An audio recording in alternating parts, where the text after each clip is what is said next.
Welcome back to Religion in the News. My guest today is Clint Johnson, Derica Chambers, and Michael Hendricks. Welcome to the show. Thank you.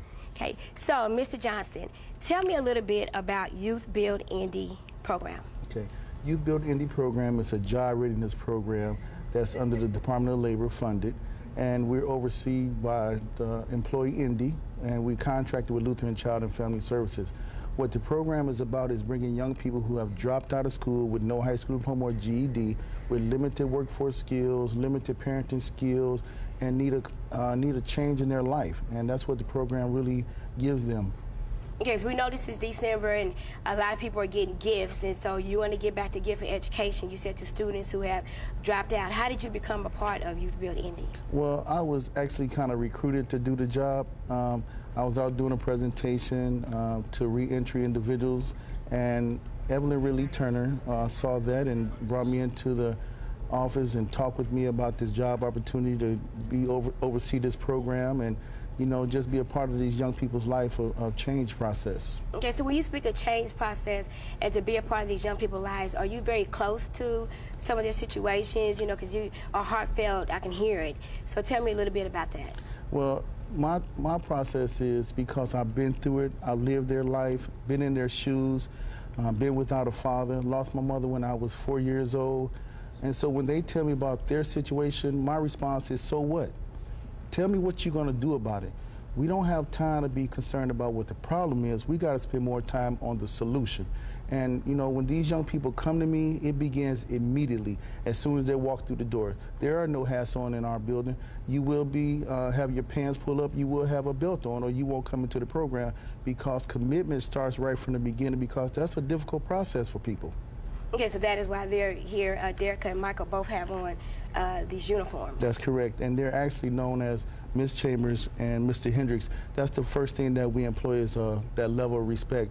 We re-identify them. You know, they had names that was other than Mr. and Mrs. maybe from the streets, but you know, when you give a young person a Miss name or a Mr. name, it makes them re-identify themselves. They have to live up to an expectation of what is a Mr. and what is a Miss, so it re-identifies the individual completely.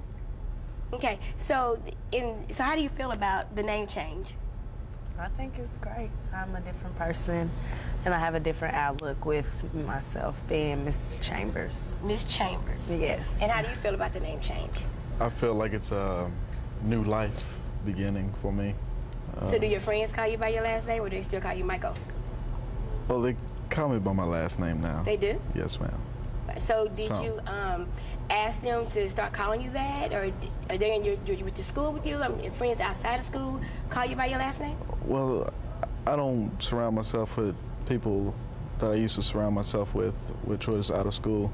So everybody who I surround myself with is usually in school with me, so they call me by either Mr. Hendricks or just we're going to come back to you in just a minute, because I want to ask you a few questions about how you found out about the program.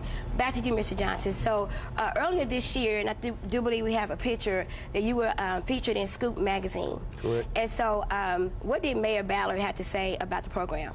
Well, it's my understanding Mayor Ballard is prior military, so as well as myself, and we do a lot of drills in the program because it creates that sense of togetherness. So he was out doing a visit with us at one of our houses that we build, because each year a program builds a house donated to us by the city, and we were out there doing the drills and marching, and he kind of felt it, and he was like, wow. After hearing that, I really know that this program is in very good hands, because it's the discipline that I employ within the individuals. And I think it was a congressman that called you the general? Yes, ma'am.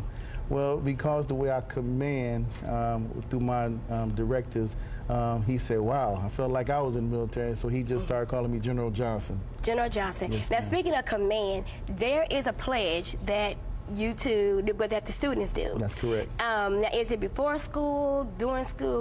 It's before school. Before school. It's my morning coffee.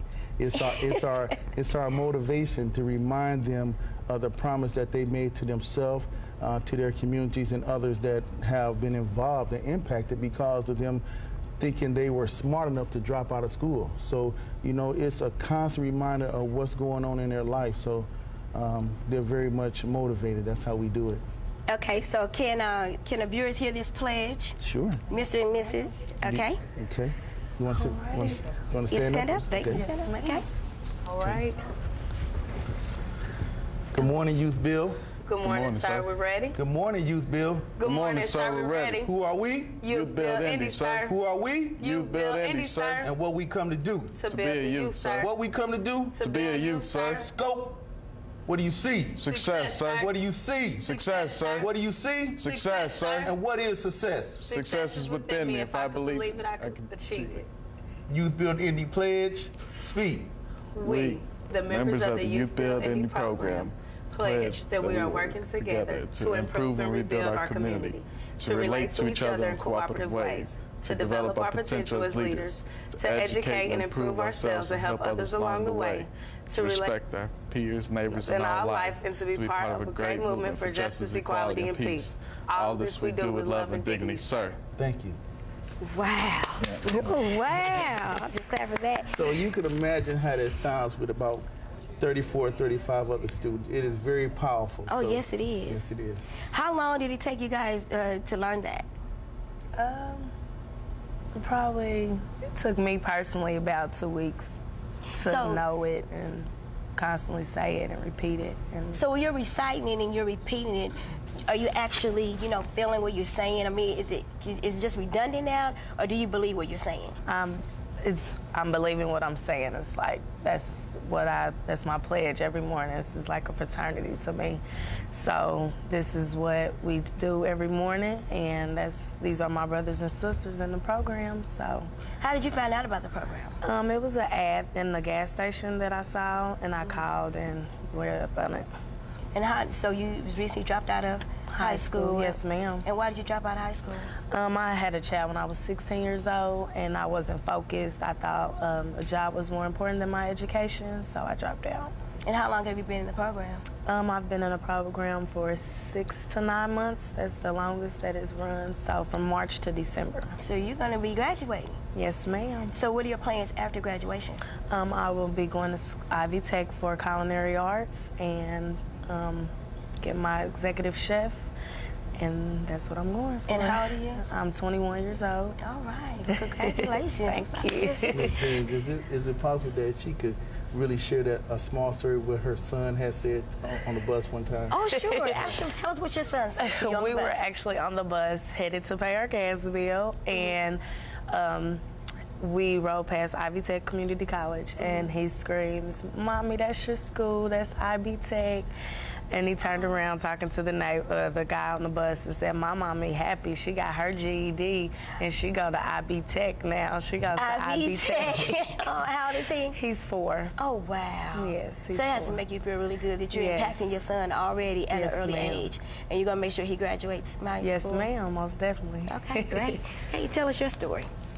How did you find out about Youth Build Indy? Well, I learned about Youth Build Indy. I was actually incarcerated, and I ended up dropping out of school while I was incarcerated, and it was kind of a choice. I was kind of forced onto going into Youth Build Indy. Then I realized that the more I got involved with the program, that the more I got accompanied to it, and it just felt a lot more comfortable around it. And Mr. Johnson and his strong words in his interview kind of got me to wake up. So that's what got my attention, and how I am now. Okay, so real quick, Mr. Johnson, the process is, I'm sure you said 34 students. 34 How many spots. applications do you normally get? We get about 264 applicants, about 400 interest calls, and we interview all our individuals that come into the program with what we call the X Factor, which is either a parent, a grandparent, someone that's going to go with them through this process, because it's a very difficult process, because what I'm trying to identify is your level of commitment. One day you say you're ready to change, the next day you change your mind. Well, this process is going to identify those that are very serious about this process. And I have to mention, of course, we're in the Lutheran Child and Family Services. It's a great outreach community program that's involved. We do a 3-week mental toughness program to identify that. It's a military-ran boot camp, so we're going to weave out if you're serious or not, because I just don't have time to play any games with you, because life changes are very serious. And we're addressing the needs of what the community needs, which is dropout rate, community involvement with gangs and violence and unemployment.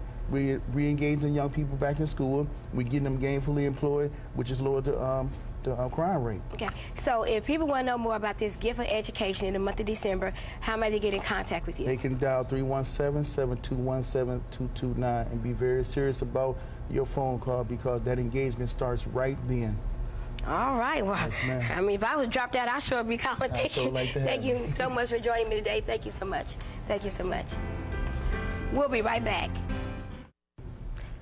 Only 21 days left in the countdown to the Church Federation's 2012 Centennial Celebrations, which will begin in January 2012 and marks the 100-year milestone of the organization. For more information on the events and activities, visit indyfaith.org. Well, thank you for joining us today on Religion in the News. That's it for today's episode. Be sure to tune in next week for another exciting episode of Religion in the News. You can share your upcoming event on our calendar by sending it to us at least 2 weeks in advance to the Wish TV address on the screen, or email your event and your prayer requests to us at religion@wishtv.com. You can also check us out on Facebook under Religion in the News. Check out our guest information from today and other calendar events this week by visiting wishtv.com, click on Community, and then on Religion in the News. Also visit the Church Federation of Greater Indianapolis's website at indyfaith.org. Here's our calendar. Have a great week.